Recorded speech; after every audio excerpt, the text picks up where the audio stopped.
Loro atiku loro, weruh kowe mlaku karo wong liya. Atiku remuk nangis tanpa swara.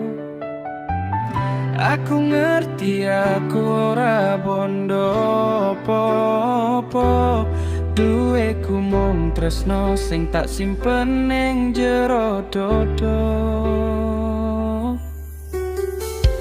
Aku paham kowe ngarep luwe, urip mapan ora kekurangan, nanging kahananku durung mampu, mung sejo sing tak gadang-gadang. Biyen kowe janji urip sehidup semati, ngancani nganti tekan pungkasaning pati.